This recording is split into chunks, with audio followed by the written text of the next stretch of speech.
father's family name being Philip, and my Christian name, Philip, my infant tongue could make of both names nothing longer or more explicit than Pip. So I called myself Pip, and came to be called Pip.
Keep still, you little devil, or I'll cut your throat. No, sir, no. Tell us your name. Quick. Pip. Pip, sir. Sir. Show us where you live. Point out the place. There, sir. There.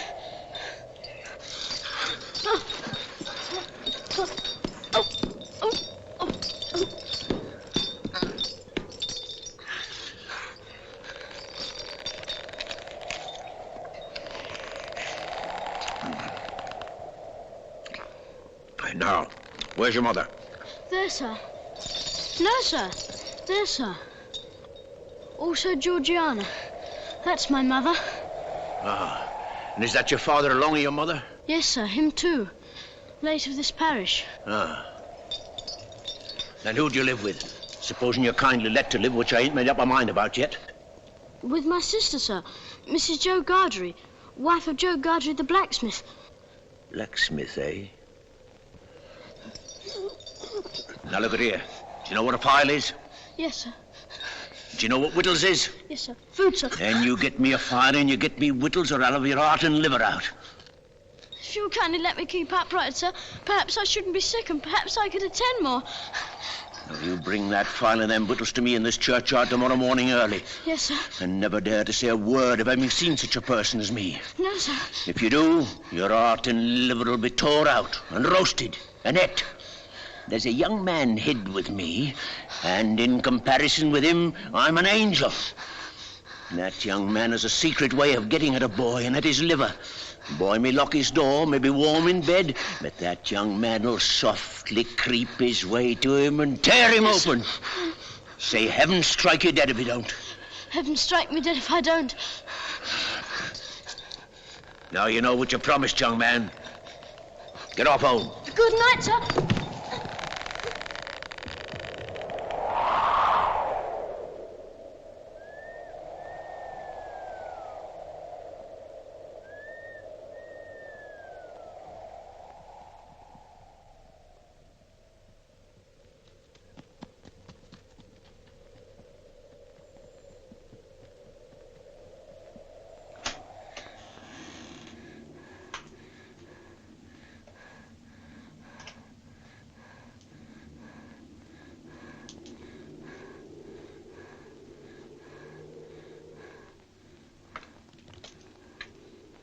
Hello, Joe.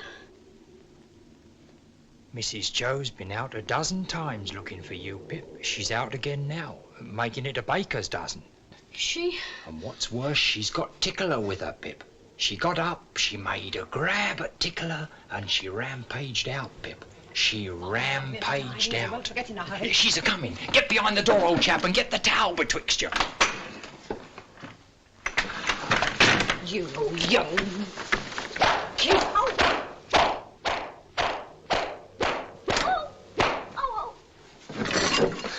Now then, where have you been?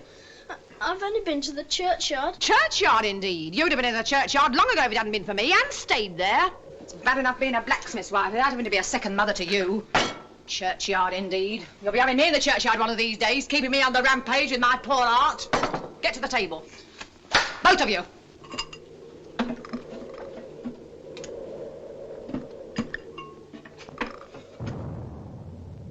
Listen.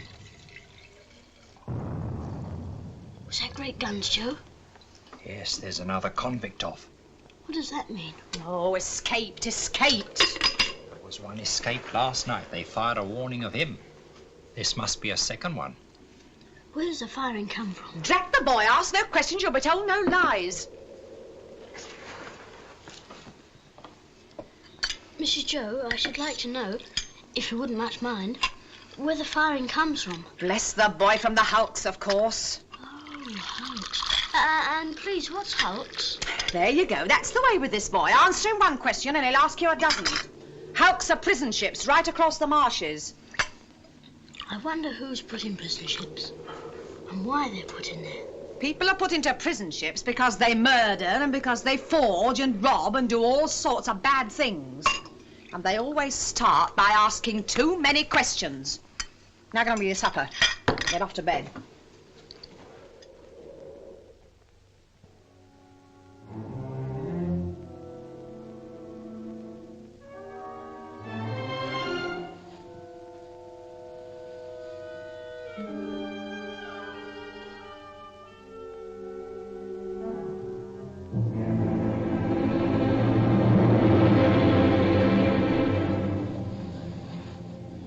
May be warm in bed.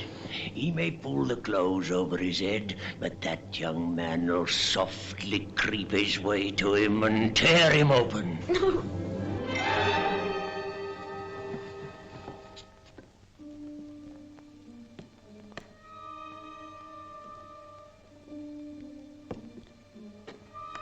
Wake up, Mrs. Joe. Wake up.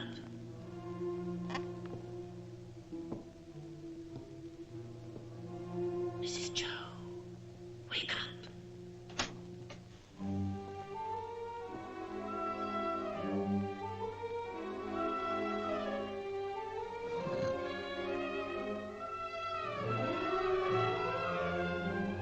You're a thief, Pip.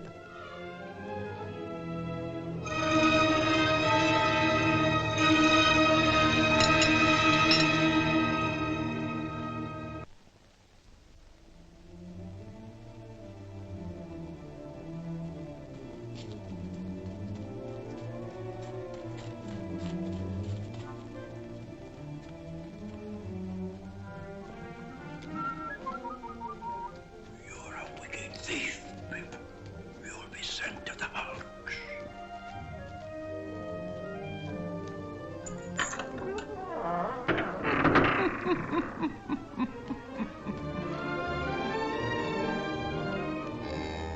A boy with somebody else's brandy. With somebody else's pile. Somebody else's pork pie. Stop him! Hello, young thief.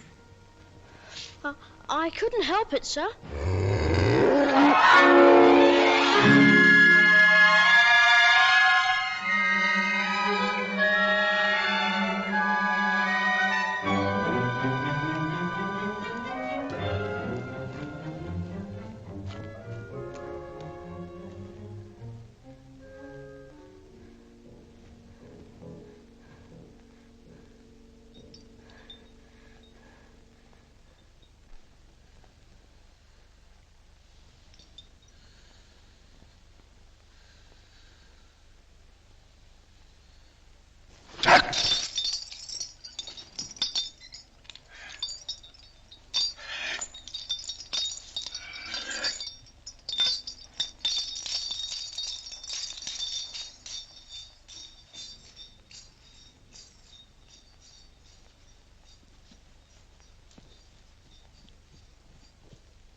Sir?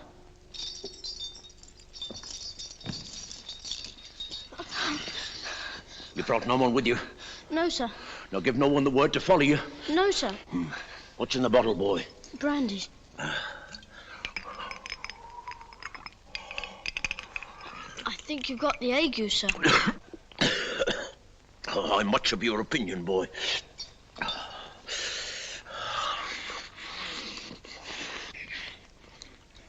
I'm glad you enjoy it. I said I'm glad you enjoy it. Thank you, boy. I do. Aren't you going to leave any of it for him? Him? Who's him? The young man you spoke of. Oh, him. Oh, he don't want no food. He looked as if he did. Looked? When? Just now. Where? Over there. Did you notice anything about him? He had a big scar on his face. No, not here. Yes, there. Give us hold of that file, boy.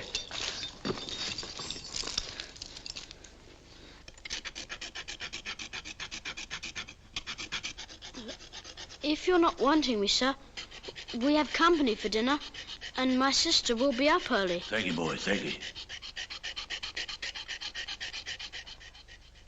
This boy ought to be truly grateful, ma'am, for the princely dinner you've set before him. Do you hear what Uncle Pumblechook says? Be grateful. Why is it the young are never grateful? Naturally vicious. Now, to finish with, I want you all to taste a delicious, delightful gift from Uncle Pumblechook. It's a pie. A savoury pork pie. A savoury pork pie? Let's have a cut of this pie, Mrs. Doe, and we'll try to do it justice. Clean plates, cold. I always say a bit of savoury pork pie will lay atop of anything you may care to mention and do no harm. What's the matter, boy? Nothing, sir. I should think not. Enjoying yourself with your elders and betters? Improving yourself with their conversation? Now then, son, where do you think you're off to? Oh, excuse me, ladies and gentlemen, but I'm on a chase in the name of the king. I want the blacksmith. And what might you want him for, pray? Mrs., speaking for myself, I should reply, for the honour and pleasure of his fine wife's acquaintance. Speaking for the king, I answer, a little job done. You see, blacksmith, we've had an accident with these, and as they're wanted for immediate service, will you throw your eye over them? Convicts, Sergeant? Aye, 2. Have you seen anything of them? Heavens preserve us, no. We haven't seen them. Oh, no. Well, we'll find them.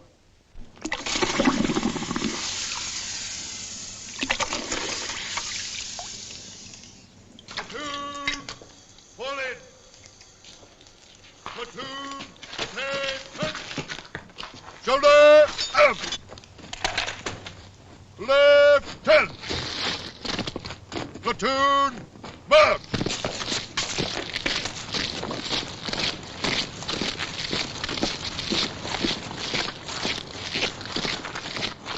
If that boy comes back here with his head blown to bits by a musket, don't look to me to put it together again.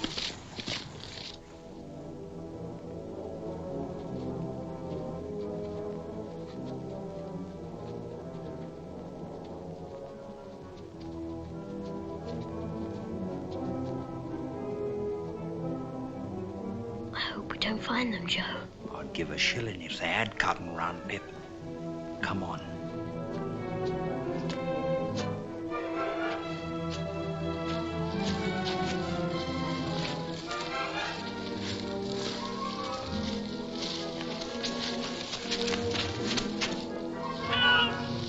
Convicts escaping! Come on! Help! This way! Help! Convicts escaping! This way! This way! Help! Help! Convicts escaping!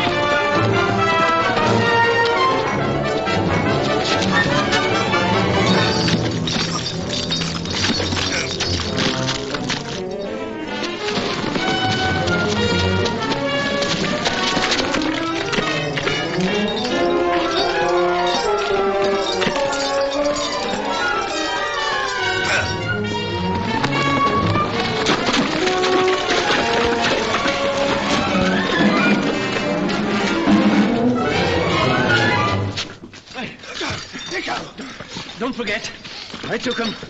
I give him up to you. Don't forget that. He tried to murder me. Me tried to murder him? I kept him from getting off these marshes. I could have got clear. Then I discovered he was here. I let him go free to make a fool of me again. Let me go. Make ready. Present. Fire!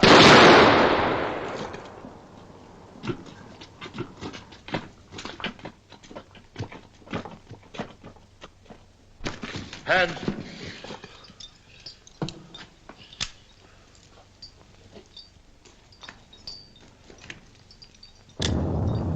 You're expected on board. Come on. Light those torches. Get aboard, you. Torch bearers, up.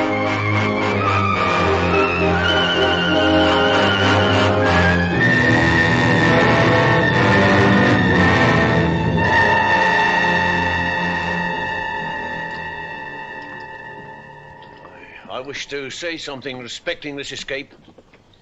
It may prevent some persons laying under suspicion along me. What is it?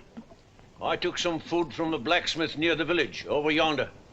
It was a dram of liquor and a pie.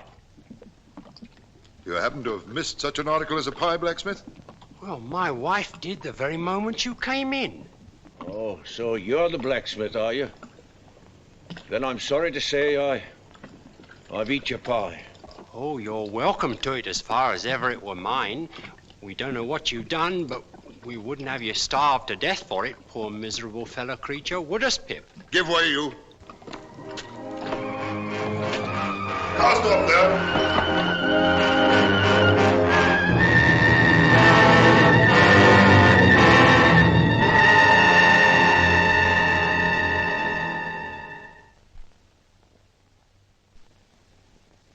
It was a year later.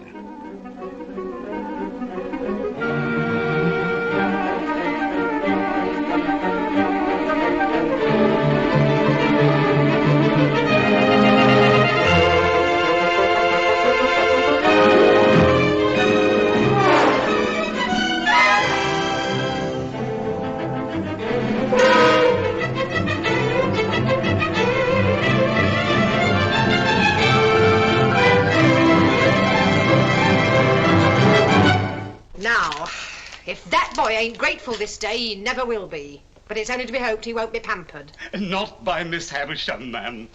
She knows better. Do you know who Miss Havisham is? Yes. Who? She's the strange lady in the large house. But she's mad, ain't she? She may be mad, but she's rich enough to make the boy's fortune. She wants him to go and play there. And he'd better play there, or else I'll work him. Well, wonder how she comes to know our Pip. Oh, Laura mussy me. Here I stand talking to me a moon calves, and Uncle Pumblechook waiting, and that boy grimed with dirt from the crown of his head to the soles of his feet. Oh.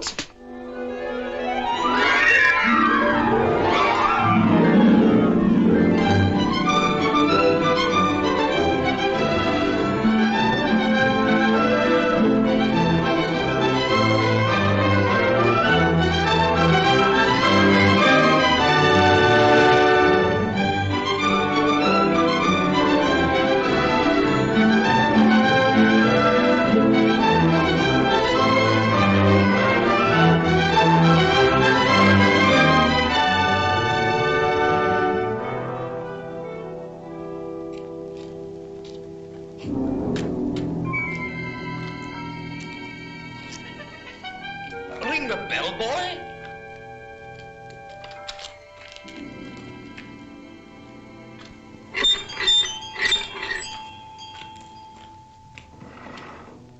What name? Pumblechook. Quite right. Can you read the time, boy? Yes, sir. 3:15. Punctual to the minute. Let it be a lesson to you.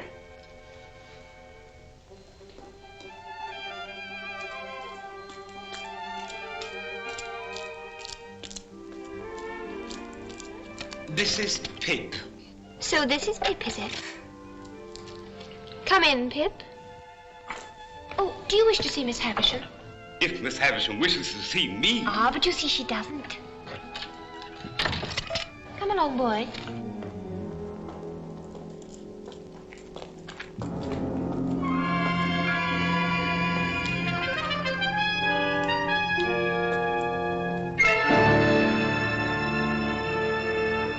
Your clock stopped, miss. It should say 3:15. Don't loiter, boy.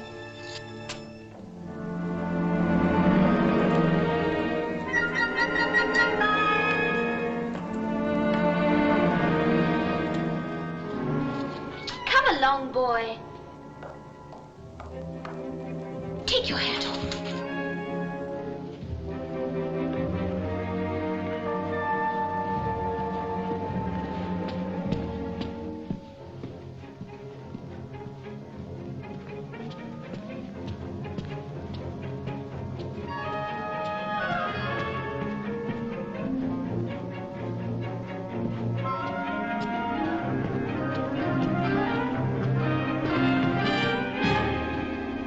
This door, boy.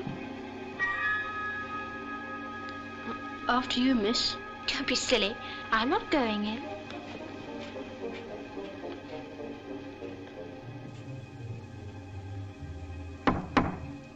Come in.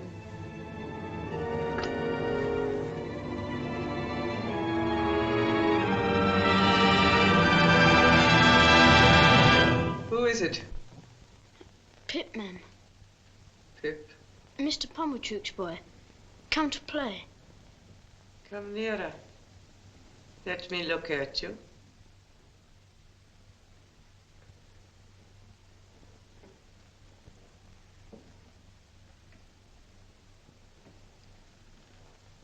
Come close.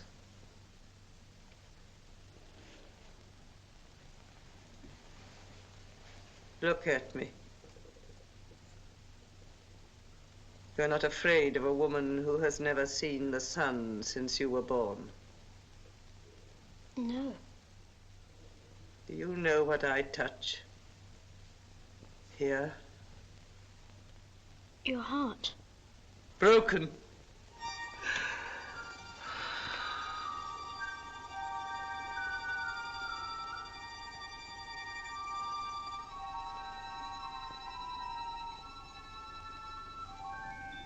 I sometimes have sick fancies. And I have a fancy I should like to see someone play. Play. Play. Estella, come here.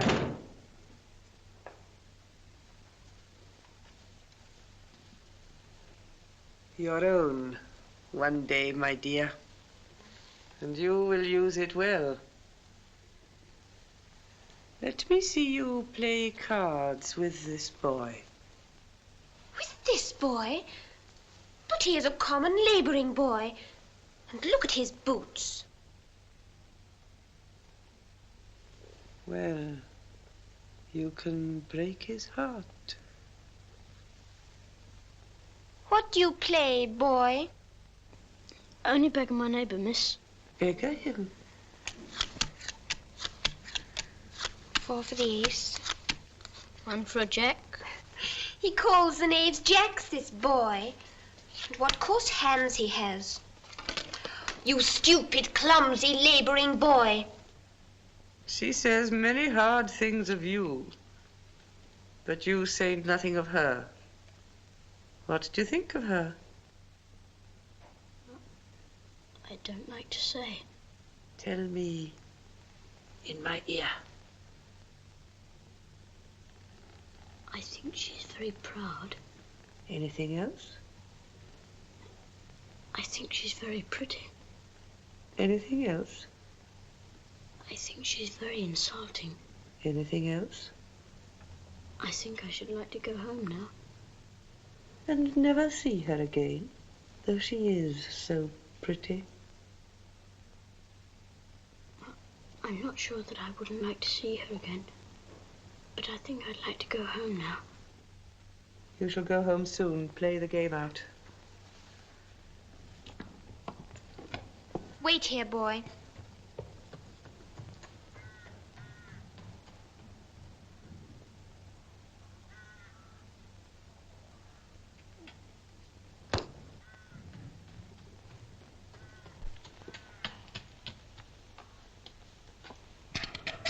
Why don't you cry?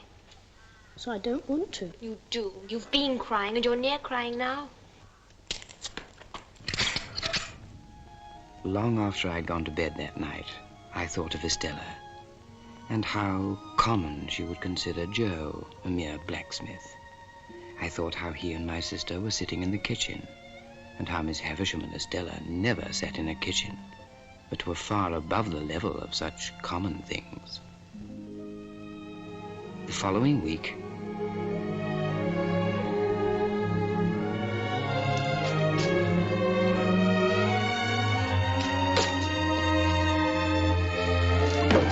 We'll come this way today, boy.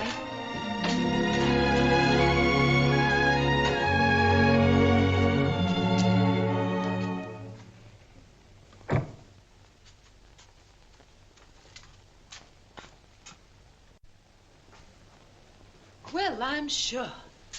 What next? The idea.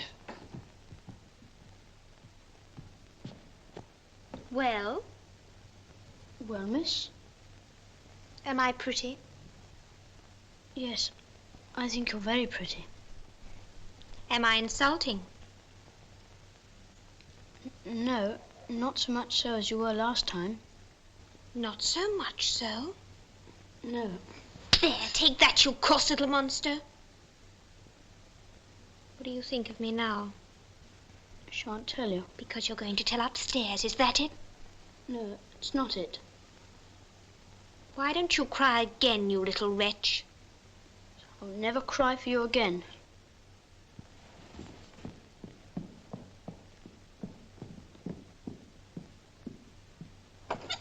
In there, boy.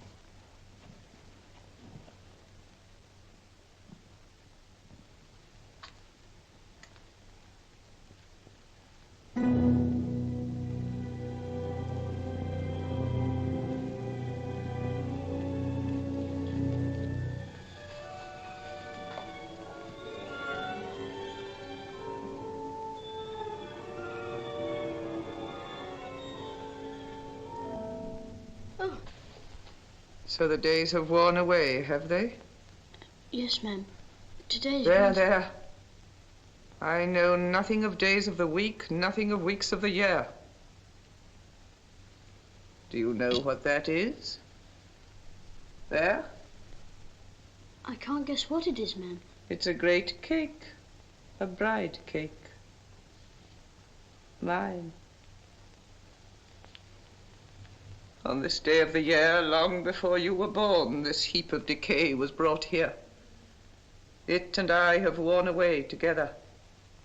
Mice have gnawed at it. And sharper teeth than teeth of mice have gnawed at me. There. Walk me. Walk me.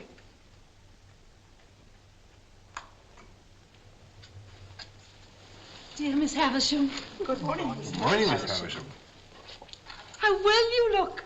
I do not look well, Sarah Pocket. I'm yellow skin and bone.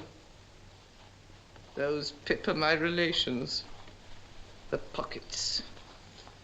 They are very particularly interested in my health. So once a year, on my birthday, I summon them to visit me. There.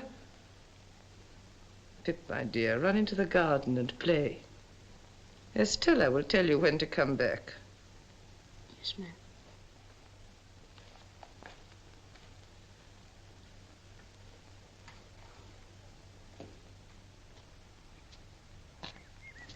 Hello, young fellow. Hello. Who gave you leave to prowl about? Miss Estella. Come on, fight. Oh, stop a minute there. I ought to give you a reason for fighting, too. There it is. Come on. Are you satisfied with the ground? Quite satisfied, thank you. Good.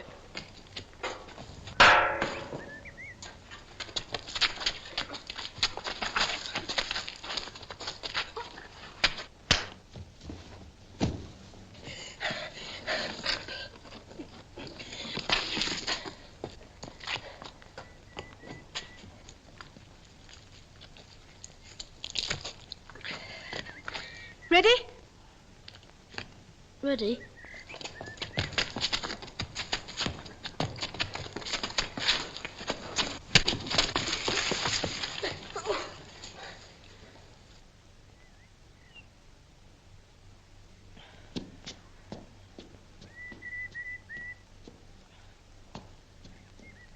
That means you've won.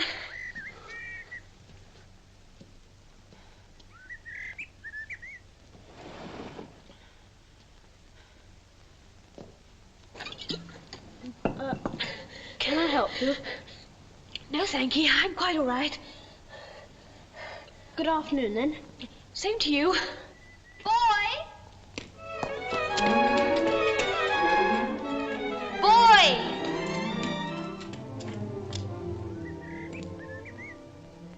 Yes, miss?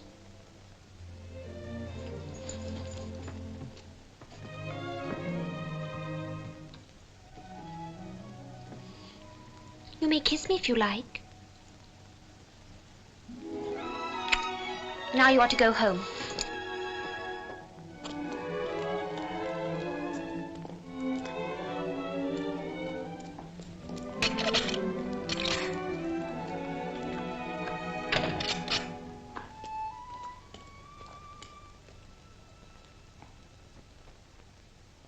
Three months later, my sister became ill and was laid to rest in the churchyard on the marshes.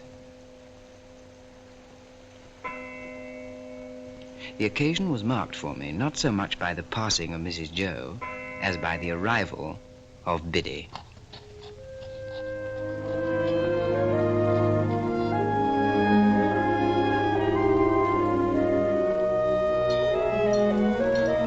Very soon she became a trusted friend to both of us and a blessing to the household. Biddy, I want you to help me. Don't I help you, Pip? Oh, yes. You help me a lot with my letters and figures.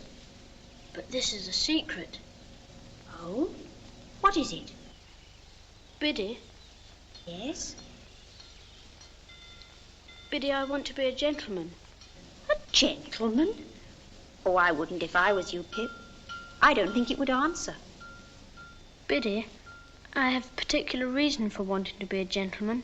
Well, you know best, Pip, but don't you think you're happy as you are? I'm not happy as I am. I'm coarse and common. Coarse and common, are you, Pip? Who said so? Beautiful young lady at Miss Havisham's. And I want to be a gentleman on her account.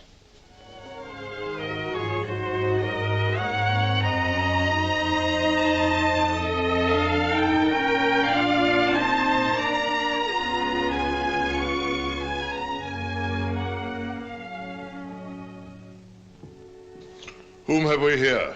A boy. Boy of the neighborhood, hey? Yes, sir. How do you come here? Miss Havisham sent for me, sir. Well, behave yourself. I've a pretty large experience of boys, and you're a bad lot of fellows. Now, mind you behave yourself. Yes, sir. Take this in there, boy. Yes, miss. From this moment, I entered upon the regular occupation of pushing Miss Havisham in her chair.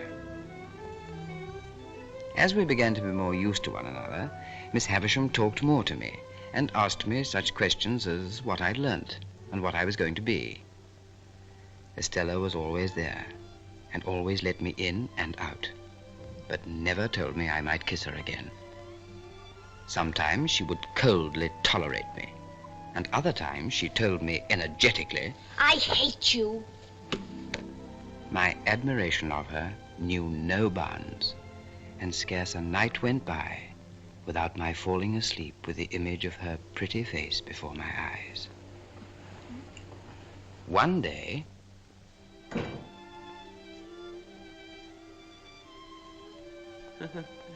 Does she grow prettier and prettier, Pip? Yes, Miss Havisham. There. That's all till next time. Miss Havisham, I can't come next time. This is sad news, Pip. Why not? Tomorrow's my birthday. I'm 14. Oh, and you start your apprenticeship with a blacksmith, do you not? Yes, Miss Havisham. Why so glum, Pip? Are you not excited by your new venture? I used to think I would be, but I'm not now. Pip, here are some golden sovereigns. A gift from me. Thank you, Miss Havisham. Do with them what you please. You've earned them well. Thank you. Come and see me on your next birthday. Yes, Miss Havisham. Estella, show him out. Goodbye, Miss Havisham.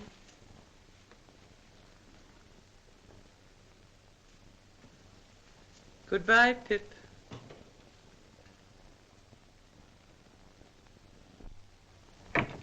You'd better say goodbye to me, because I'm going away too. Going away? Yes. I'm going to France to be educated for a lady.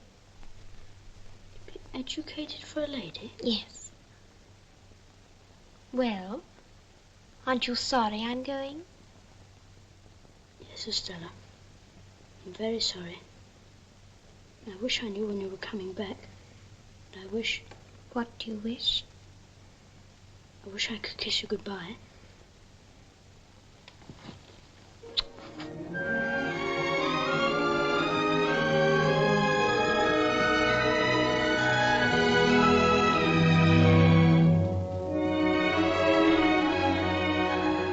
My boyhood had ended, and my life as a blacksmith began.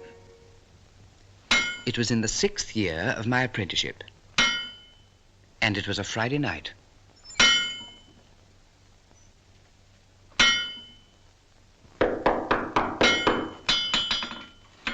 Are you the blacksmith by name Joseph or Joe Gargery? Yes, sir. Have you an apprentice commonly known as Pip? Is he here? I'm Pip, sir. Ah. So you are Pip? Yes, sir. My name is Jaggers. I'm a lawyer in London. I wish to have a private conference with you two. We'd better go into the house. Now, Joseph Gargery, I am the bearer of an offer to relieve you of this young fellow, your apprentice. You would not object to cancel his apprenticeship for his own good, at his own request? You would want nothing for so doing? Heaven forbid I should want anything for not standing in Pip's way. Very well, then. I come now to this young fellow. And my communication to him is that he has great expectations. I am instructed to communicate to him that he will come into a handsome property. Further, that it is the desire of the present possessor of that property that he shall be immediately removed from his present sphere of life and from this place and be brought up as befits a young gentleman of great expectations.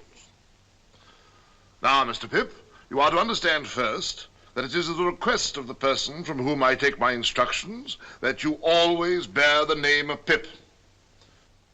If you have any objection, now is the time to mention it. I have no objection. I should think not, indeed. Secondly, Mr. Pip, you are to understand that the name of the person who is your liberal benefactor is to remain a profound secret until that person chooses to reveal it. If you have any suspicion whom that person might be, keep that suspicion within your own breast. If you have any objection, now is the time to mention it. Speak out. I have no objection. And now, Mr. Pip, kindly consider me your guardian. Thank you, sir. Oh, I tell you at once, I'm well paid for my services, otherwise I shouldn't render them. I have arranged for you to go to London in a week's time. You will need some new clothes. They should not be working clothes. 20 guineas. Well, Joseph Gargery, you look dumbfounded. I am. Then good night, Mr. Gargery.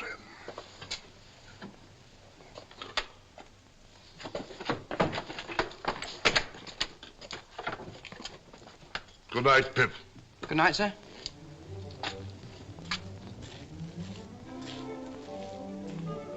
Pip, a young gentleman of great expectations. Biddy! Biddy!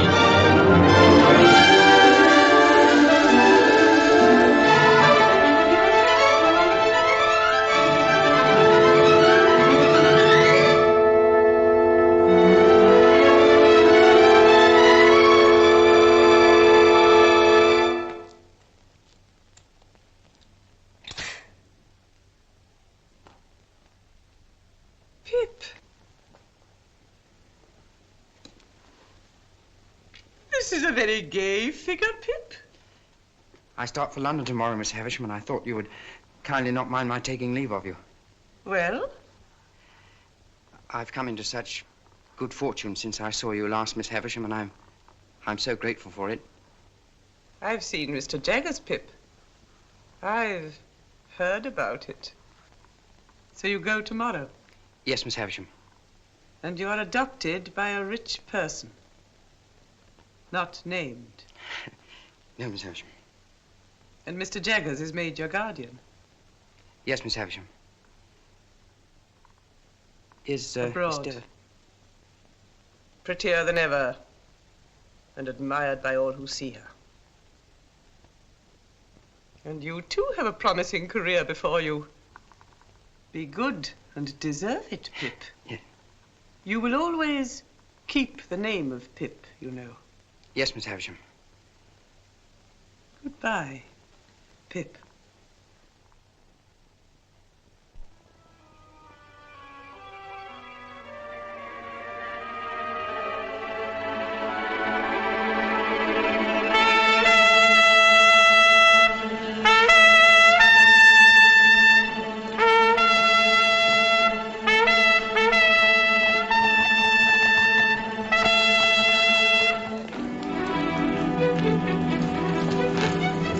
Well, bye, Joe. God bless you, dear old Pip. God bless you. Bye, Biddy. Bye, Pip.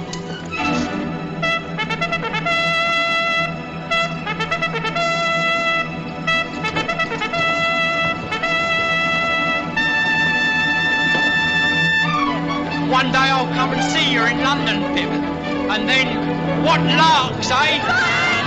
Goodbye, Joe. Goodbye, Pip. Goodbye, big old chap.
Excuse me, please. Is Mr. Jaggers at home? He is not. He's in court at present.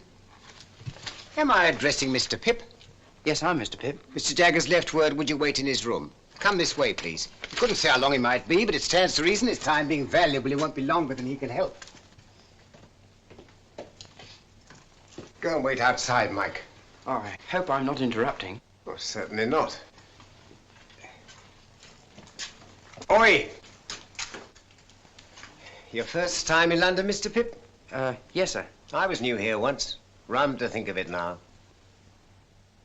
Whose likeness is that? That? Oh, this is our most famous client. Got us a world of credit. This chap murdered his master.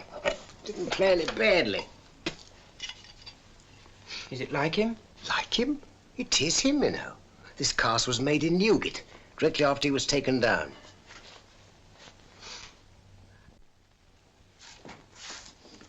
Oh, your man comes on this afternoon. Have you got the witness? Yes, Mr. Jaggers. Wait here.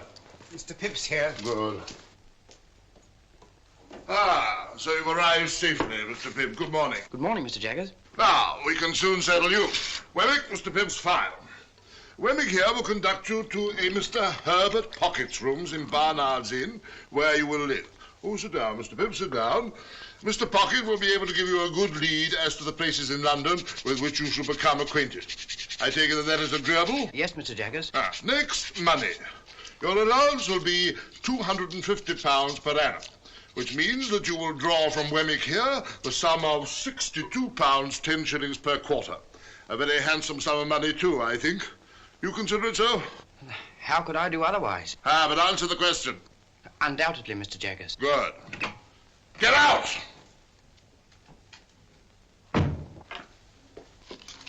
Now, here is a list of the tradespeople with whom you may run up an account. Wemmick, take Mr. Pip round to Barnard's Inn. Yes, sir. I shall check the bills and pull you up if I find you getting on too well. Of course, you'll go wrong somehow, yes, but that's no fault of mine.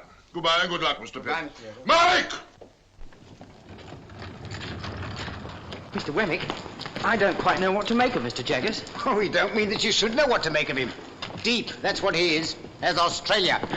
Who was that he shouted at so fiercely in the office? Oh, that was his housekeeper, name of Molly. He got her off on a murder charge. Murder? Isn't he frightened of having her about? Not him. When you come to see us again, take a good look at her. Shall I see anything very uncommon? You'll see a wild beast tamed. Keep your eye on it.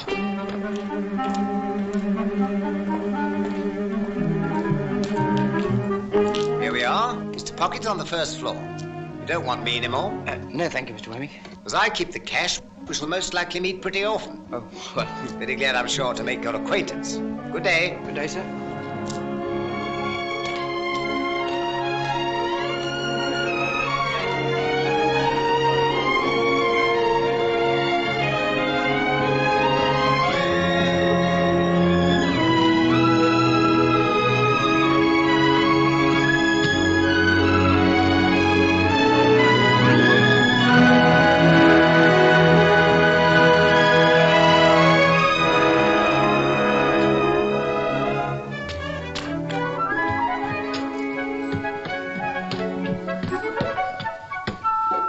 Mr. Pip?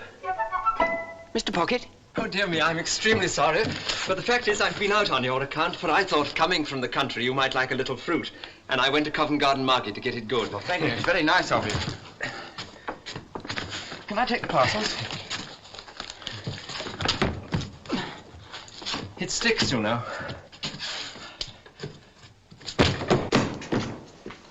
Pray come in. Now, this is the sitting room. Rather musty, but Barnard's is musty. I'm afraid I'm rather bare here. Now, that's my little bedroom, and this is your room.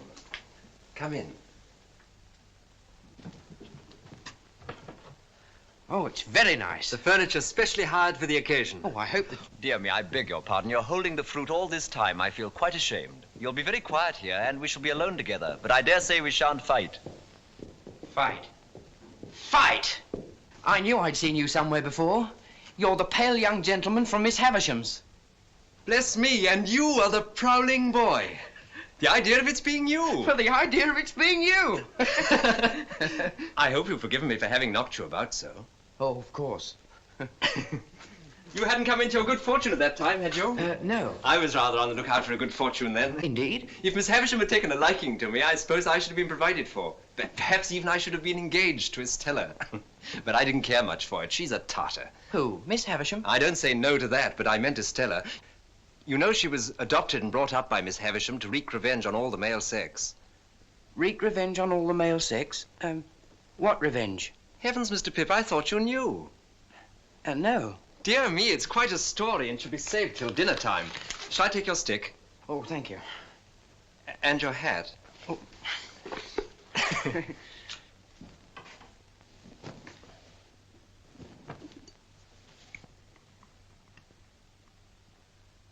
Herbert.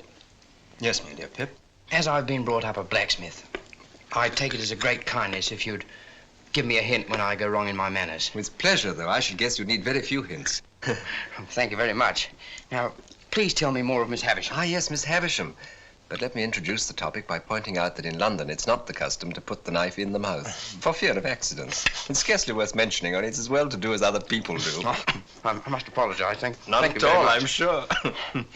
Now, Miss Havisham was an heiress, and as you may well suppose, was looked upon as a great match.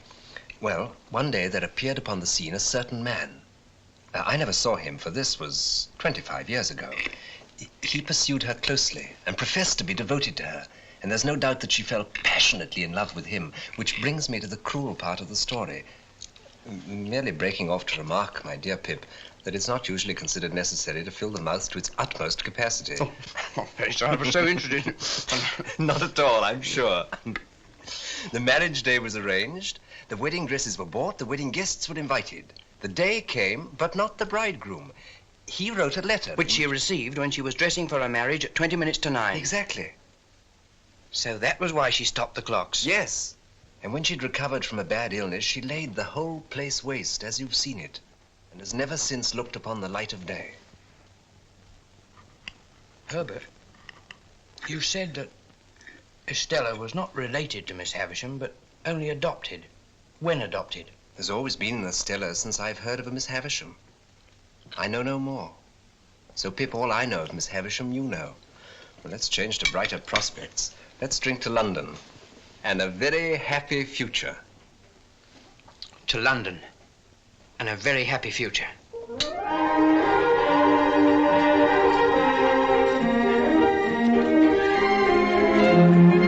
2, 3, 4. Now all together, Mr. Pip. That's right. That's better. Much better. Enjoy yourself.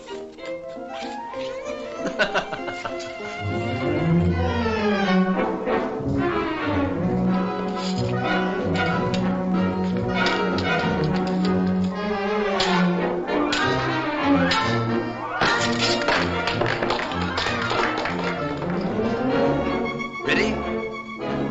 Ready.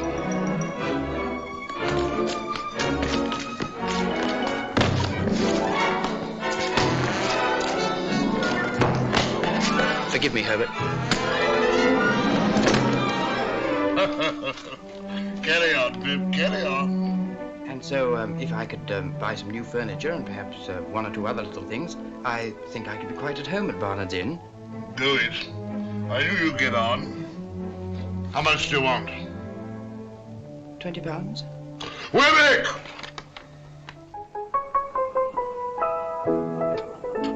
Of course he did. I was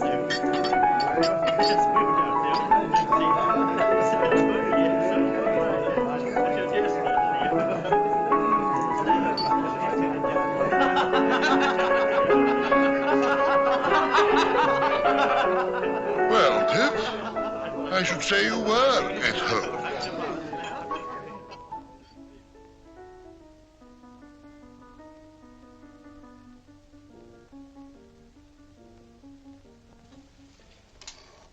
Herbert, Yes, we've done very badly. very badly. Thank heaven for my birthday.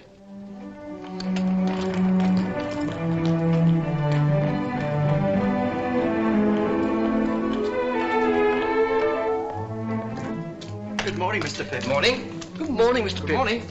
Congratulations, Mr. Pip. Thank you, Mr. Wemmick. Come in. Mr. Pip, sir. Come in. 21, eh, Pip? I must call you Mr. Pip today. Congratulations, Mr. Pip. Thank you, Mr. Jaggers. Sit down.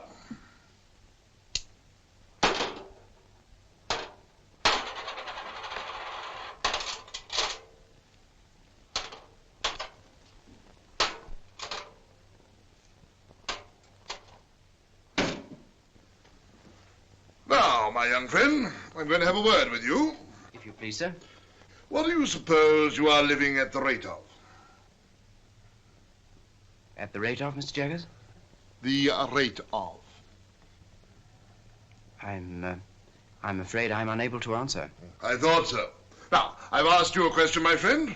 Have you anything to ask me? Oh, well, of course it would be a great relief to ask you several questions, Mr. Jaggers, if it were not forbidden. Ask one. Is my benefactor to be made known to me today? No. Ask another.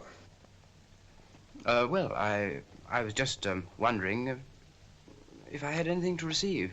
I thought we should come to that. Wemmick! Mr. Pip, you have been spending pretty freely of late, and you're in debt, of course. I'm afraid I must say yes, sir. You know you must say yes, don't you? Yes, sir. Wemmick, hand Mr. Pip that piece of paper. Now, unfold it and tell me what it is.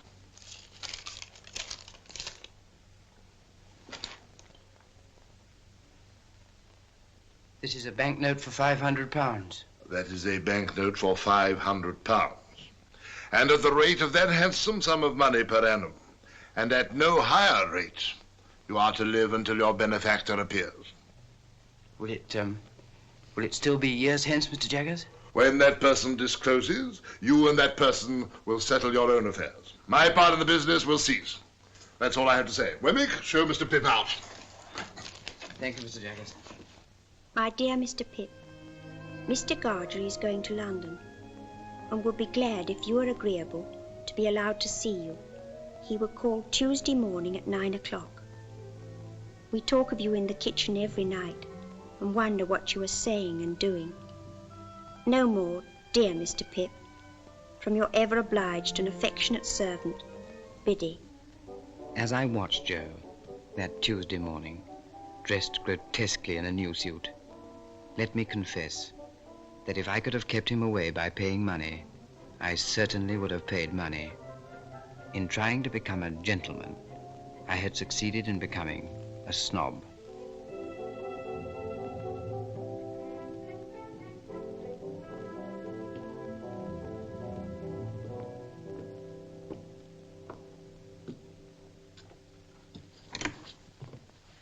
Joe. How are you, Joe? Pip. How are you, Pip? Come in, Joe.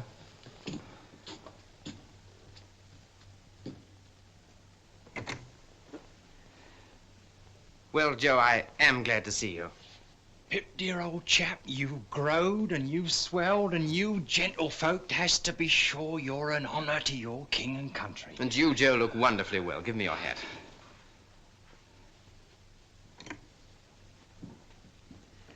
Oh, Herbert, this is Mr. Joe Gargery. Joe, Mr. Herbert Pocket. How do you do, Mr. Gargery? Your servant, sir. Won't you sit down? Thank you kindly, sir.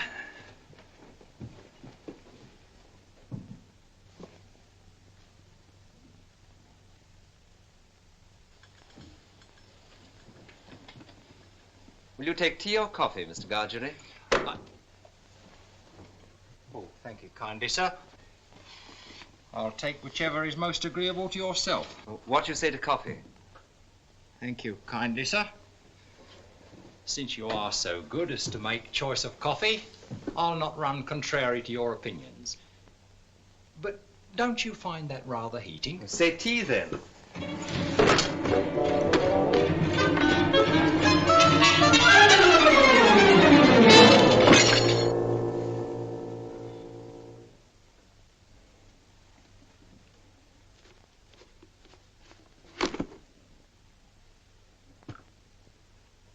Pip, if Mr. Gargery will excuse me, I will go down to the porter's lodge to fetch the morning's letters. Thank you kindly, sir.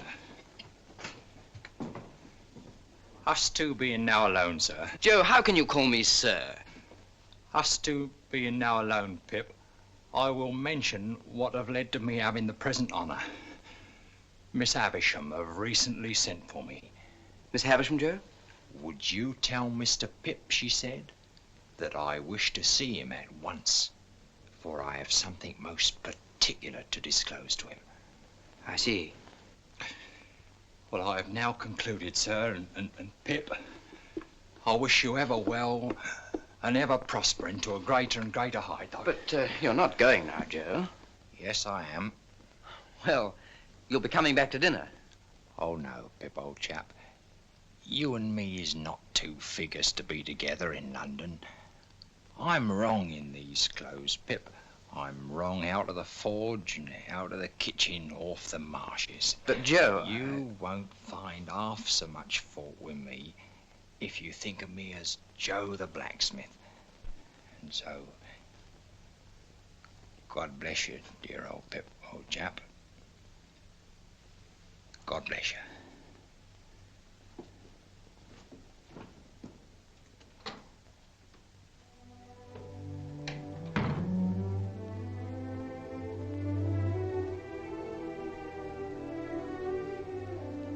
All that day, Joe's simple dignity filled me with reproach.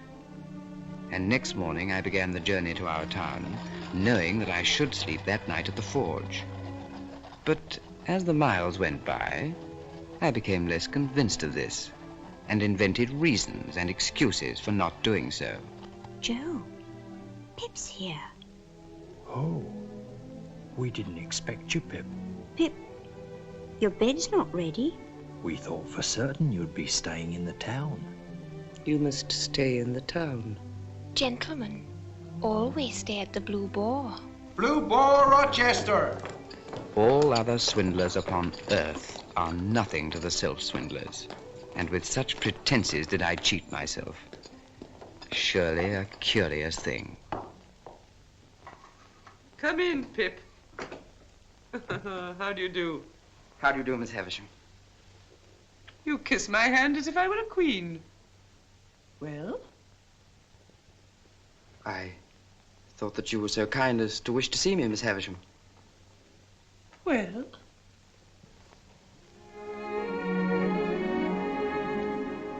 Estella.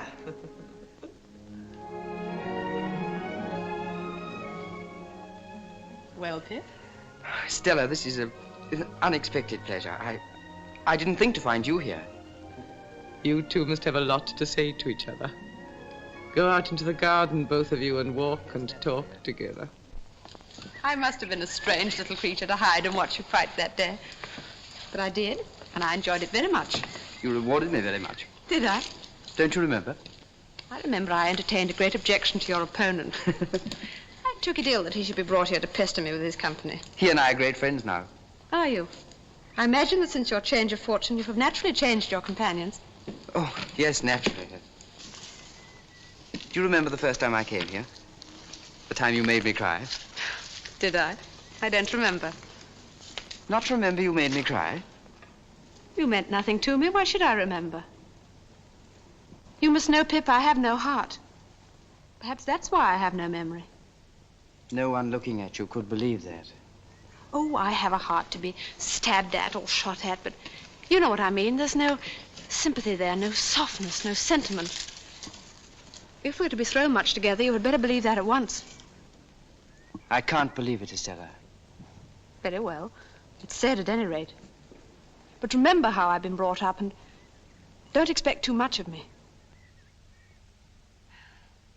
Come, Pip. You shall not shed tears for my cruelty today. We'll go just once more round the garden and then go in. Miss Havisham will be expecting you at your old post. Is she beautiful? Graceful, well grown. Do you admire her, Pip? Everyone must who sees her, Miss Havisham. She is going to London soon, and you shall meet her there. I shall be the happiest man in London, Miss Havisham. Love her. If she favors you, love her. If she tears your heart to pieces, love her. I adopted her to be loved. I developed her into... as punctual as ever, Jaggers. As punctual as ever. How do you do, Pip? And what are you doing here? Miss Havisham wished me to see Estella, Mr. Jaggers.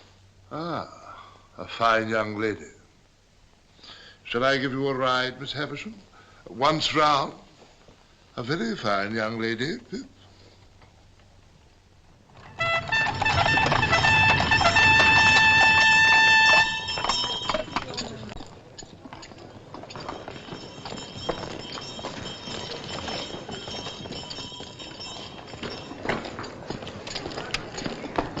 Estella. Pip. How nice to see you, Estella. My lesson from Miss Havisham is this. There are two Richmonds, one in Surrey and one in Yorkshire. Mine is the Surrey Richmond. The distance is 10 miles. I am to have a carriage and you're to take me there. Here is my purse. No. No, you must take it. We are not free to follow our own devices, you and I. The carriage is ordered for half an hour from now, and tea is ordered to while away that half hour. Does that please, milady? The tea will please her greatly. Why are you going to Richmond, Estella? I'm going to live, at a great expense, with a lady there who has the power, or says she has, of taking me about and introducing me and showing people to me and showing me to people. You'll have a gay time and be much admired. You must look forward to that, Estella. It's part of Miss Havisham's plan for me, Pip.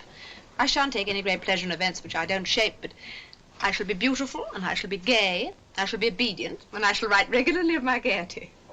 Will you always be part of Miss Havisham's plan, Estella? And do you thrive with Mr. Pocket, Pip? Yes, indeed. We've left Barnard's Inn and moved to the Temple. Oh? I live quite pleasantly there. At least? At least? As pleasantly as I could anywhere. Away from you.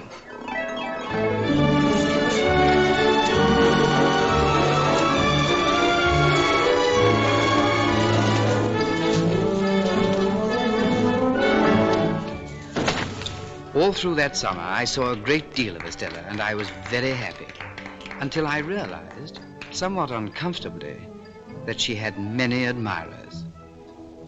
It was not until the winter that fate threw her in the way of Bentley Drummle.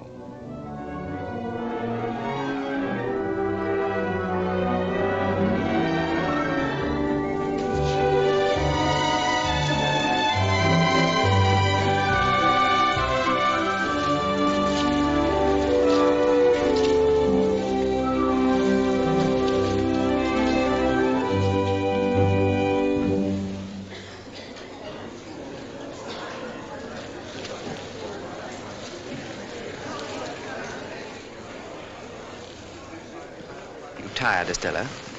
Rather, Pip. You should be. Say rather I should not be. For I still have my letter to Miss Havisham to write before I go to bed. Recounting tonight's triumph? Surely a very poor one, Estella. I don't know what you mean. I didn't know there'd been any. My lords, ladies, and gentlemen, This is our dance, Estella. pray take your places for the next dance.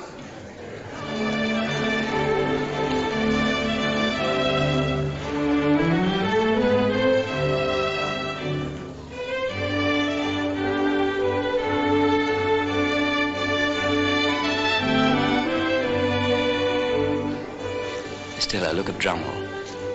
He never takes his eyes off you. Why should I look at him? Is there anything in Drummle I need to look at? That's what I want to ask you. He's been hovering about you for weeks. Moths and all sorts of ugly creatures hover about a lighted candle.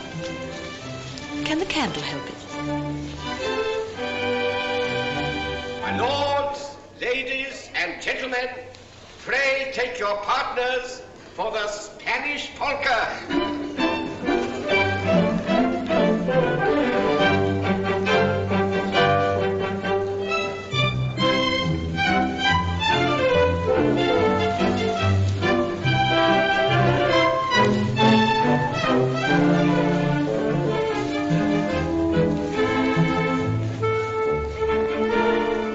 Everybody dislikes him, you must know that. There's nothing to recommend him but money and a ridiculous row of addle-headed ancestors. It makes me wretched to see you encourage him. Does it?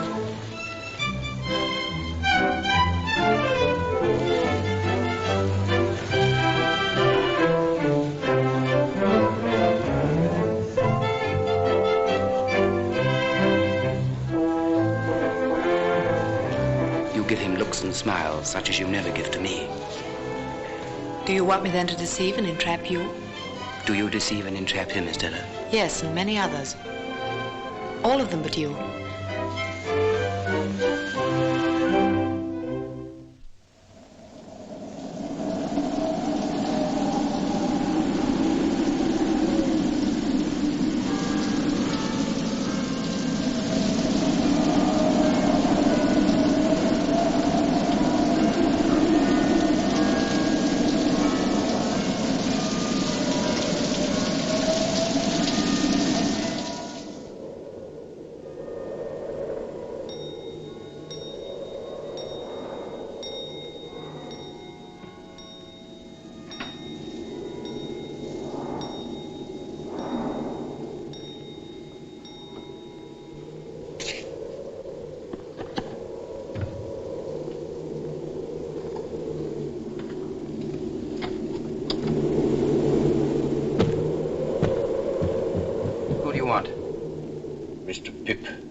I'm Mr. Pip.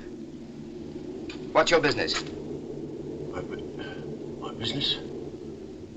Ah, yes, I'll explain my business by your leave. Do you wish to come in?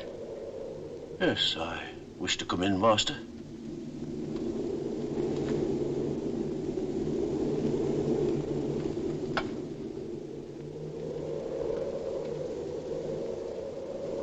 Now perhaps you will explain your visit.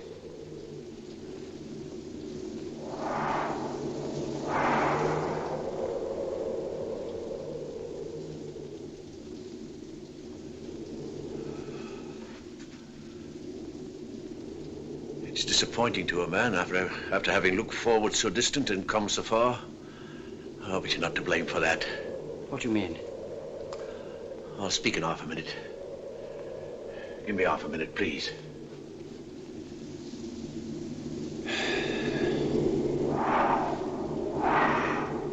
There's no one nigh, is there? Why do you ask that question? You're a gayman. I'm glad you growed up a gayman. Now I know who you are. The churchyard. The churchyard on the marshes. You're the convict I gave the food to.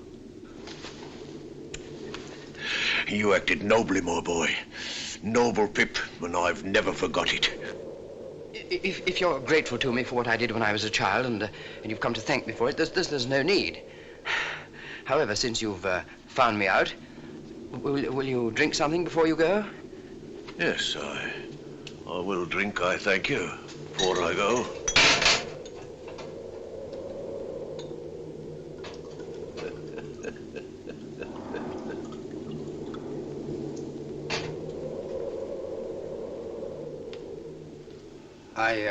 I hope you won't think that I spoke harshly to you just now. I had no intention of doing it, and I'm very sorry for it if I did. I wish you well and happy.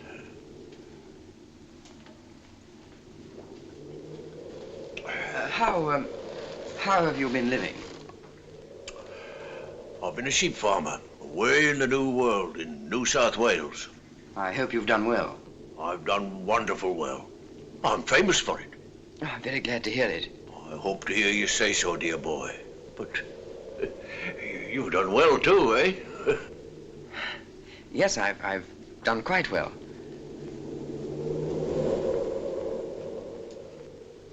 May I make so bold as to ask how you've done well since you and me was out in those lone, shivering marshes? How? Huh. Yes, I've been chosen to succeed to some property. Might me a varmint ask what property?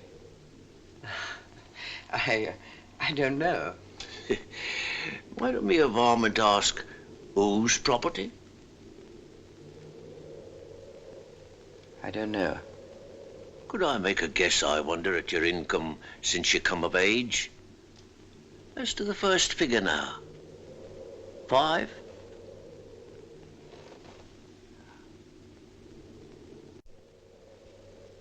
Concerning a guardian. There ought to be a guardian or such like when you were a minor. Some lawyer, maybe. As to the first letter of that lawyer's name now, would it be J? As the employer of that lawyer whose name began with J and might be Jaggers. I wrote from Portsmouth to a person in London for particulars of your address. That person's name? Why, Wemmick.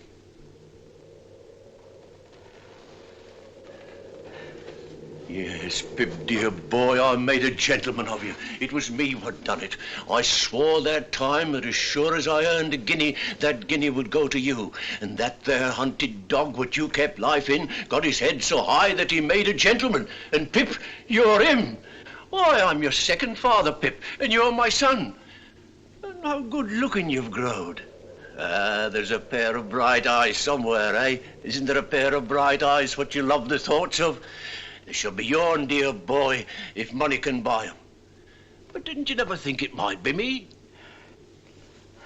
No, never. Well, you see, it was me. And single-handed. Never a soul in it but me own self and Mr. Jaggers. Was there no one else? Oh, who else should there be? Well, where are you going to put me, dear boy? Put? Oh, to sleep. Who's that? Don't be alarmed. It's Mr. Pocket, who shares these rooms with me. Phew! What a night! Hello. Herbert, something very strange has happened. This is a visitor of mine.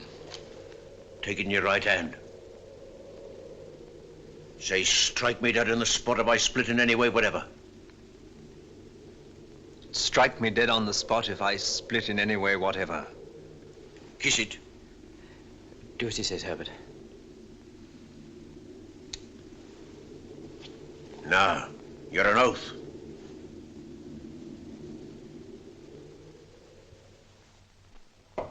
Come in. You can go now, Molly. Now, Pip, be careful. I will, sir. Don't commit yourself. Don't commit anyone. You understand me? Anyone. Mr. Jaggers, Don't tell me anything. I don't want to know anything. I'm not curious. I merely want to assure myself that what I've been told is true. Did you say told or informed? Told would seem to imply verbal communication. You can't have verbal communication with a man in New South Wales, you know. I will say informed, sir. Good. I've been informed by a person named Abel Magwitch that he is the benefactor so long unknown to me. That is the man in New South Wales. And only he. And only he. I'm not so unreasonable, sir, as to hold you at all responsible for my mistakes and wrong conclusions. But I always supposed that it was Miss Havisham. As you say, Pip, I am not at all responsible for that. Yet it looked so like it, sir. Not a particle of evidence, Pip. Take nothing on its looks, take everything on evidence. There is no better rule. Well, I've nothing more to say. I think you should know that I communicated with Abel Magwitch in New South Wales and reminded him that if ever he should present himself in this country, it would be an act of felony, rendering himself liable to the extreme penalty of the law. Take a look out of that window, Pip.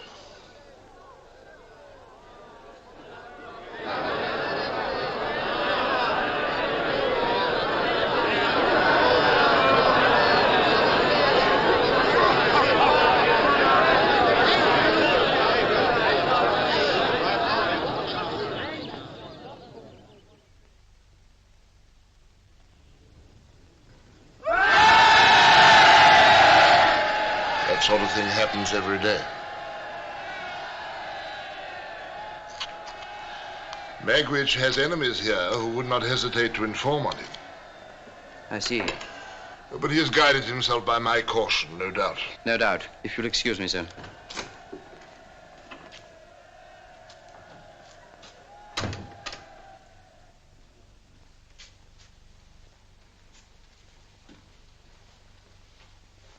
There's no other alternative. He must be got out of the country, and I shall have to go with him. Why must you go with him? He's risked everything on my account. I can do no less than stand by him now. What will you say to Estella? I'm at a loss to know what to say to her.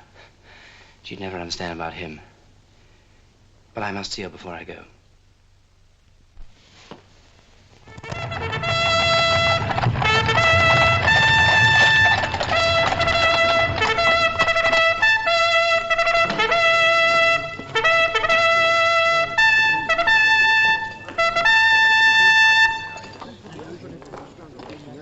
Ah, just come down?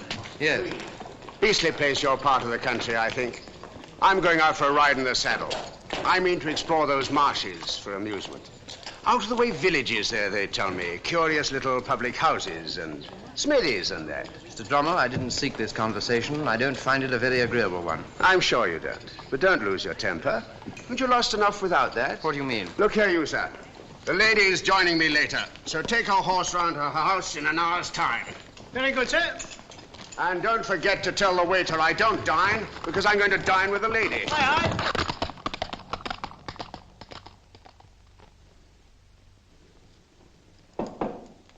Come in. What wind blows you here, Pip?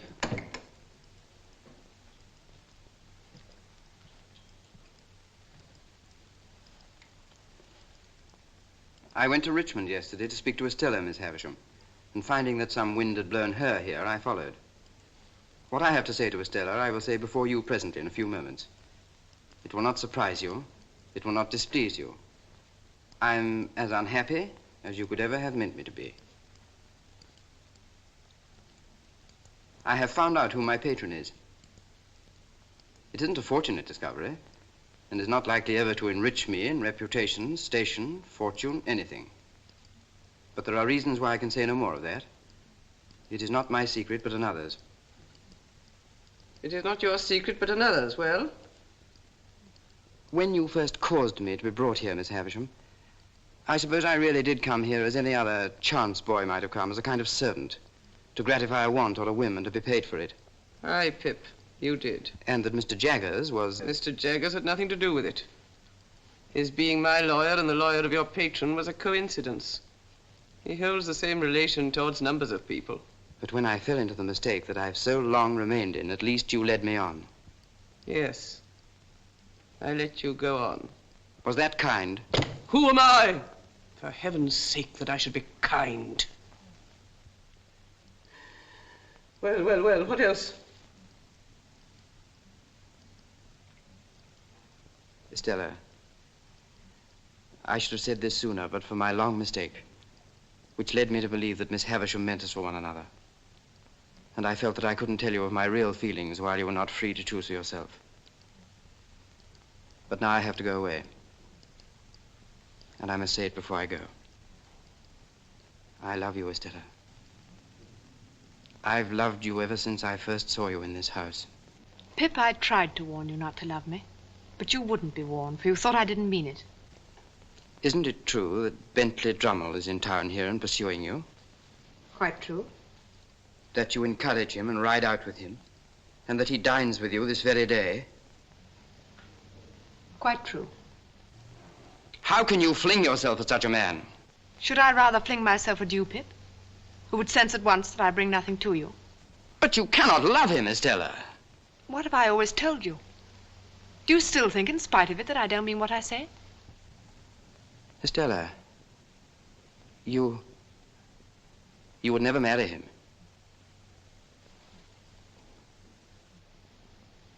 Why not tell you the truth? I am going to be married to him.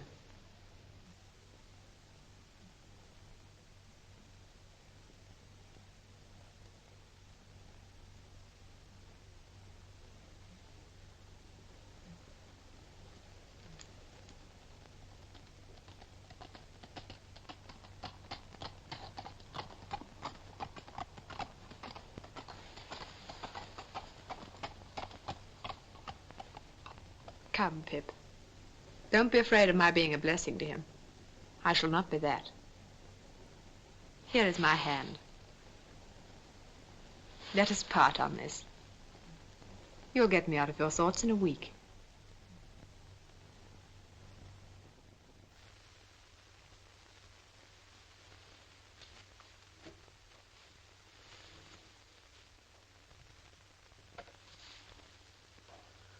What have I done?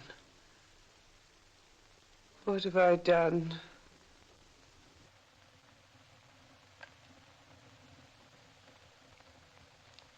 If you mean what have you done to me, Miss Havisham, let me answer. Estella has been part of my existence ever since I first came here, the rough, common boy whose heart she wounded even then. She has been the embodiment of every graceful fancy that my mind has ever known. To the last hour of my life, she cannot choose but remain part of my character, part of the little good in me, part of the evil. But you may dismiss me from your mind and conscience.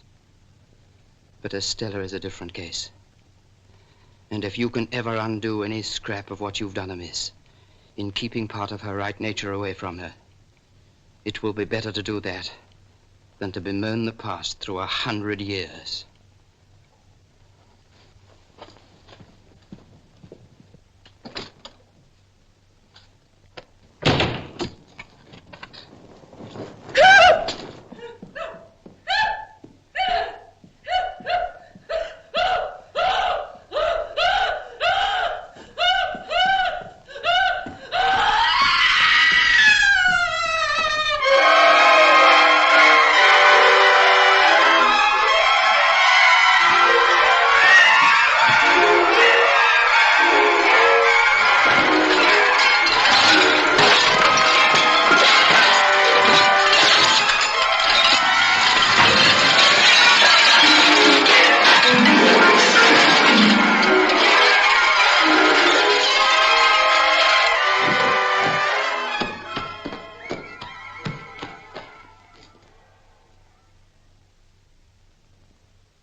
Late that evening, I left the room with the long table for the last time and started on my way back to London.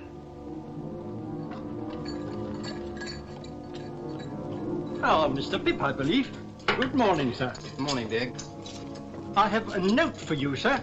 The messenger who brought it said it's urgent.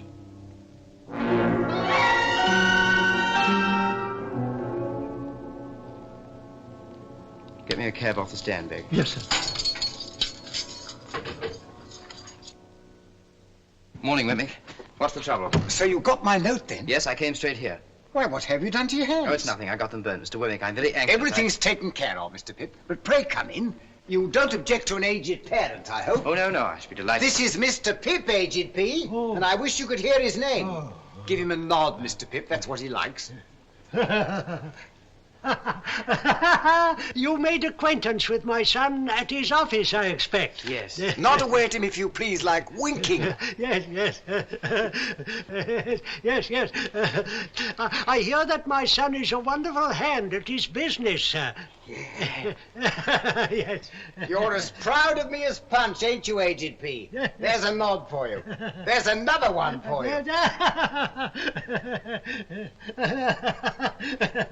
Yes. Now, Mr. Pip and I have business to discuss. Oh, yeah. Come and sit down. I want to offer an apology, for he isn't capable of many pleasures. Just tip him a nod now and then when he looks off his paper, and he'll be as happy as a king. Pleasure, Mr. Wemmick, but I'm sure that you'll appreciate that I'm most anxious to know what's happened. Of course.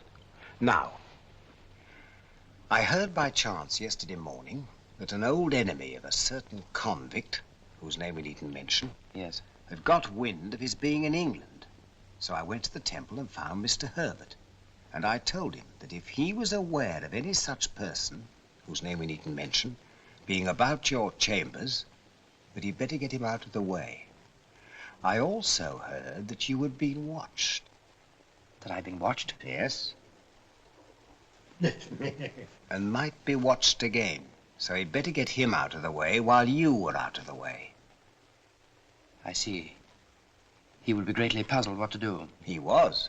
But we've now removed him to a house overlooking the river, down Limehouse way. I should like to join them at once. If you take my advice, Mr. Pip, you'll wait till after dark. By which time, you see, we can have those hands attended to.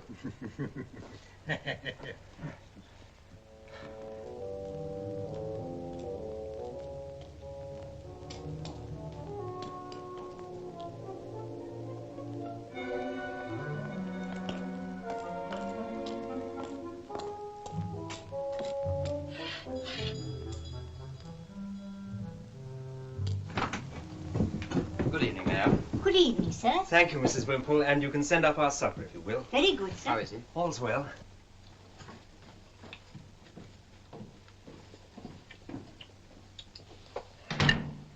I'm a heavy grubber, dear boy. Always was. Are you sure that you can rely on Wemmick's judgment and sources of information? Aye, Wemmick knows. He spoke to me of a particular enemy of yours. Do you know who that might be? Aye. That was the man you saw fighting with me on the marshes, the man with the scar. He turned informer on me then to save his own skin, and he'd do it again to see me hanged. But no sneaking rat like him's going to make me leave, my boy. Well, if you're worried about that, there's no need. I'm coming with you. No. You're a gay one. What a gay one my boys turned out to be, eh? The following day, I sent Herbert to make some inquiries. He found that the packet boat for the continent left Gravesend Pier at high tide every Thursday. I set myself to hire a boat. It was soon done. I couldn't get rid of the notion of being watched, and how many undesigning persons I suspected of watching me, it would be hard to calculate. I began to go out as for training and practice, sometimes alone, sometimes with Herbert. We were out in all weathers and became, as was our intention, familiar figures on the river. My burns were still very painful. We made it a practice that Herbert should embark from the place nearest to the house where our convict was hidden. As the hours of the tide changed, we took to going further down river. There, on the marshes, we found a lone public house where we decided to stay on the night of our escape. And from a nearby buoy, we timed the passing of the packet boat.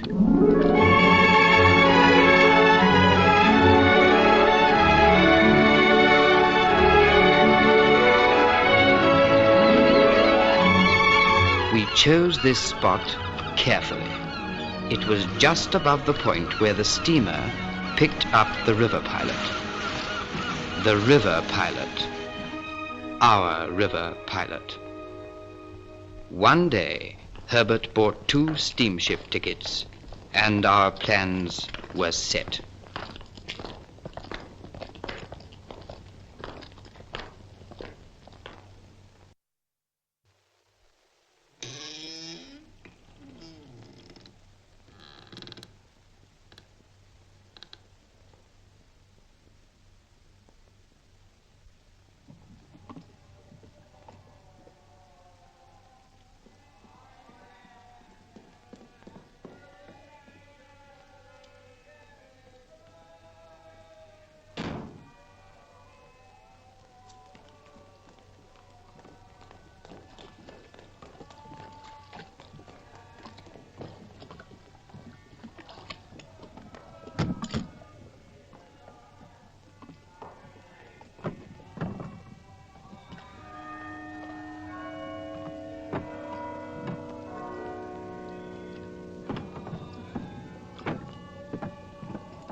Boat ahoy!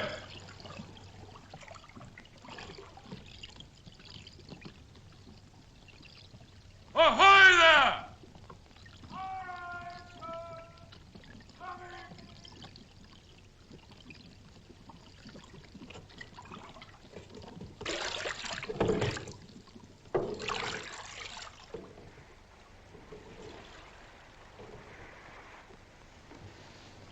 Tell me something. What, dear boy? What I did for you as a child was such a small thing. Why have you done so much for me? I had a child of my own once, Pip. A little girl who I loved and lost. What happened to her? I don't know. It's a dark part of my life, dear boy. Ain't worth telling. But when on those lone, shivering marshes, a boy was kind to a half-starved convict, that boy took the place of the child he had lost. Pull on your left.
comes.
You have an escaped convict there. That's the man in the stern. I call upon him to surrender and you to assist.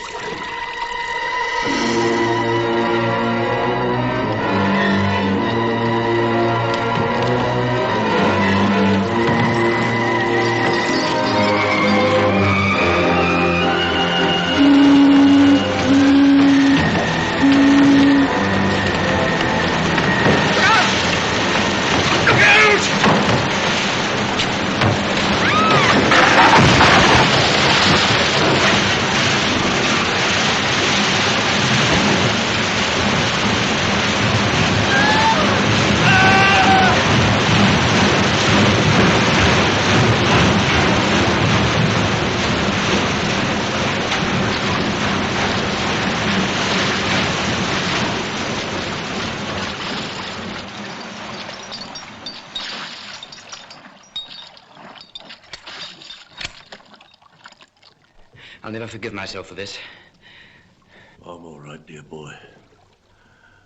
I'm content to have seen my boy and to take my chance. Jaggers will help us. He'll get you off all right. Prisoners at the bar. It is now my duty to pronounce the sentence demanded by the law.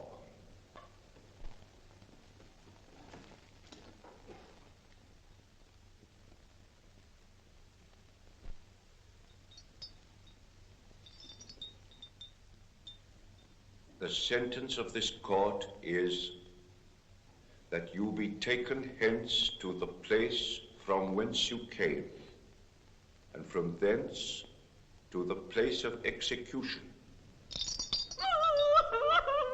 and that each of you there be hanged by the neck until you be dead. And may Almighty God have mercy on your souls. Are you absolutely certain there is nothing you can do to save him? Nothing. You realize, of course, that you no longer inherit his money. That will be claimed by the crown. The money's no interest to me. If you had been a blood relation, it might have been different. You are not a blood relation, so it is not different. You mean if he had a child, the money would go to the child? The money might go to the child. Mr. Jaggers, there was a child.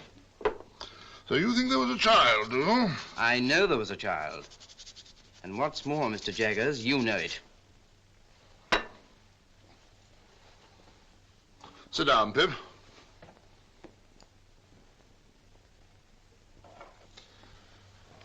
I'm going to put a case to you, Pip, but I admit nothing. I understand. You admit nothing. Put the case that a woman is charged with murder. Put the case that this woman has a child whose father is a convict. I understand you perfectly. But that I make no admissions. But that you make no admissions. Now, Pip, Put the case that this woman's legal advisor knows an eccentric and very rich lady who is anxious to adopt a little girl. Do you understand, Pip? I understand. But I can hardly believe. Ring that bell, Mr. Pip.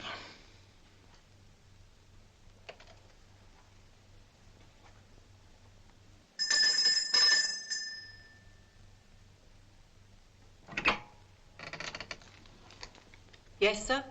Basin. Yes, sir.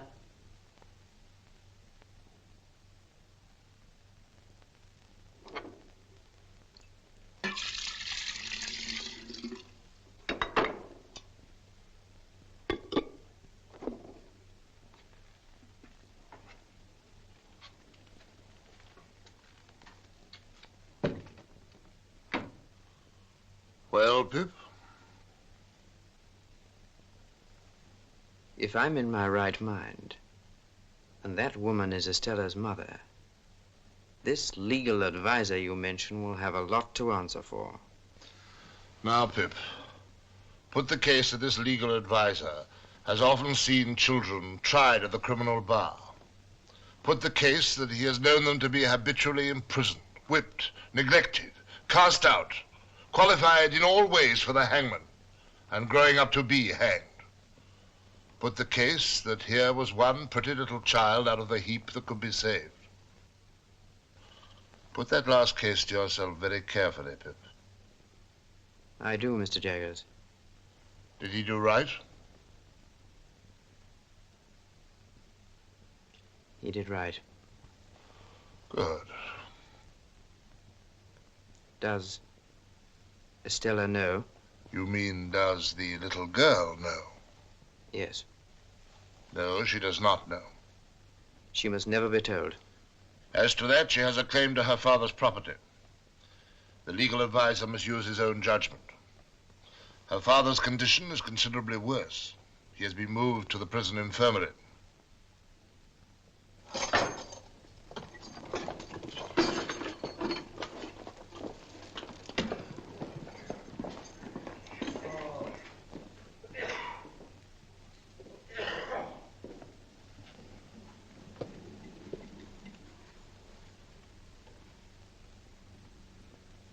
Dear boy, I thought you wasn't coming. And yet, I knew somehow that you would. It's just the time. I waited at the gate so as not to lose a moment of it. God bless you. You've never deserted me. And what's best of all is, you've been more comfortable along with me since I was under a dark cloud than when the sun shone. That's best of all. Are you in pain? I don't complain of none, dear boy. You never do complain.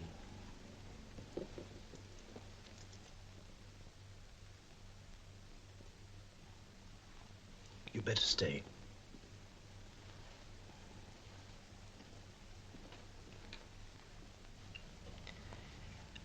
I have something to tell you. Can you understand what I say?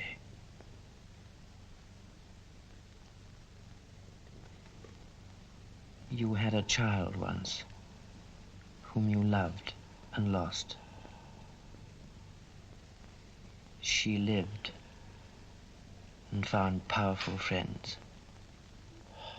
She is living now. She is a lady and very beautiful. And I love her.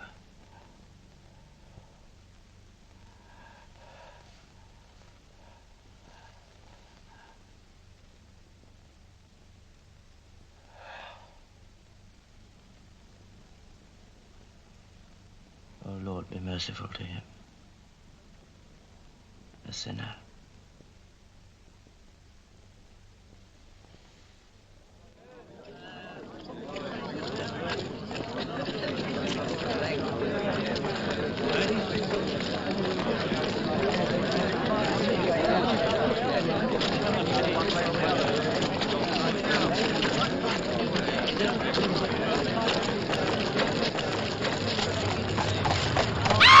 Get out of the way, you fool!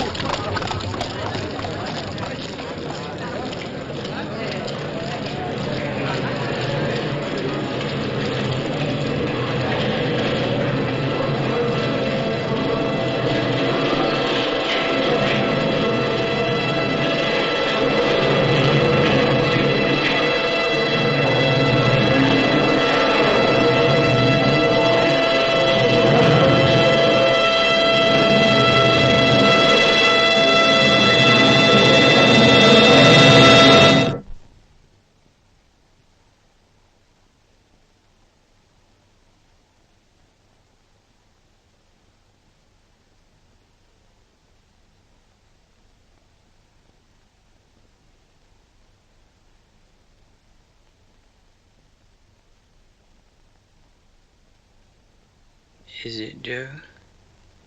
Which it are, old chap? How long, Joe? Which you mean to say, Pip, how long have your illness lasted? Yes, Joe. Well, it's the end of April, Pip. Tomorrow's the 1st of May. Dear Joe, have you been here all the time? Oh, pretty nigh, old chap.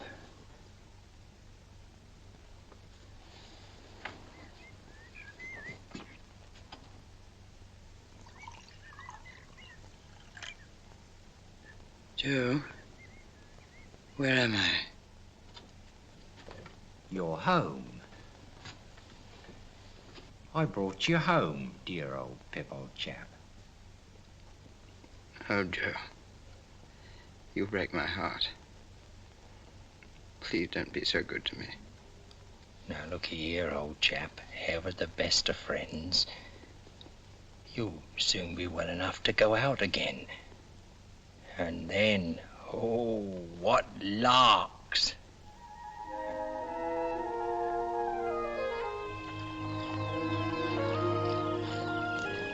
Billy, you have the best husband in the world. And Joe, you've the best wife in the world. Which I know, Pip, old chap, which I know. You'll be very happy. Which are our intention, Pip, old chap. And you'll have children. Which also are our intention, Pip, old chap. One day, Pip, you'll marry too. I don't think I shall, Biddy. Not now. Dear Pip, do you still fret for her? I think of her. But that poor dream, Biddy, has all gone by. All gone by. I knew as I said these words that I secretly intended to visit the old house that evening.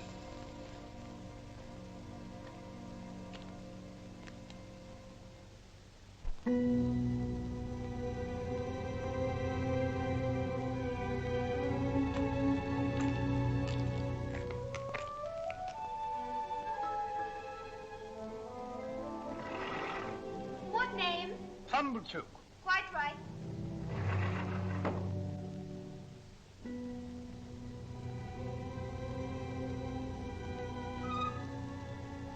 Come in, Pip.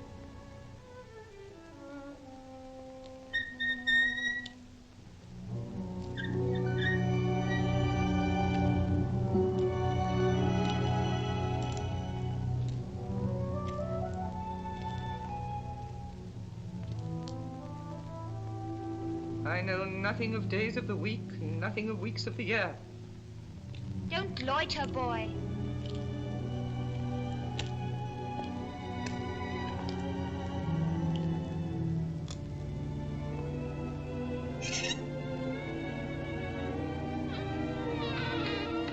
Come along, boy. Take your hat off.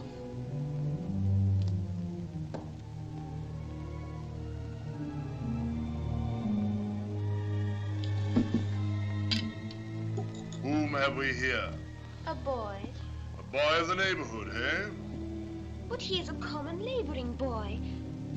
You can break his heart. This door, boy.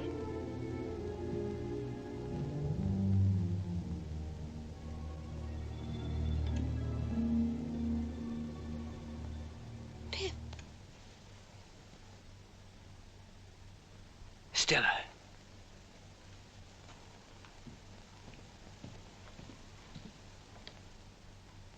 Stella, what are you doing here? I thought you were in Paris with your husband. I have no husband, Pip. Have you not heard? I've been ill, Estella. I've heard nothing. When Mr. Jaggers disclosed to Bentley Drummle my true parentage, he no longer wished to have me for a wife. Well, Pip, why don't you laugh? You've every right to. I've no wish to laugh, Estella. I'm truly sorry. You've no need to pity me. It has simplified my life. There's now no need to sell the house. It is mine, and I shall live here. I shall like it here, Pip. Away from the world and all its complications.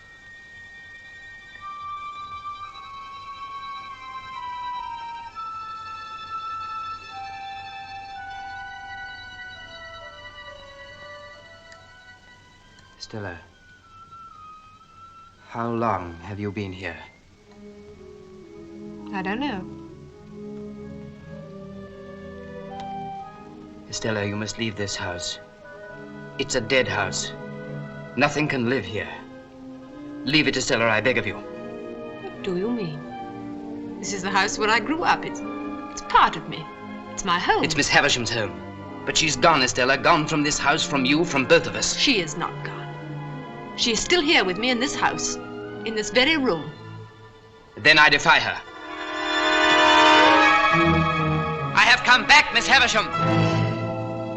I have come back to let in the sunlight.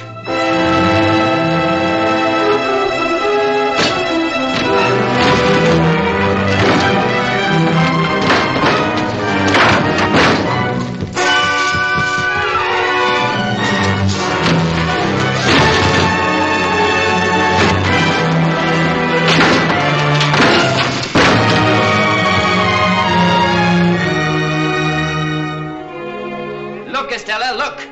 Nothing but dust and decay.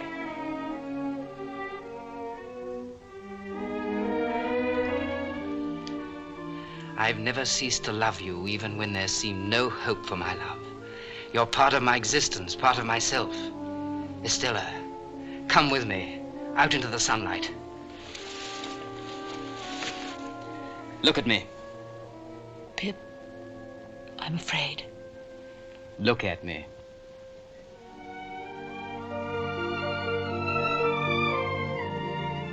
We belong to each other. Let's start again. Together.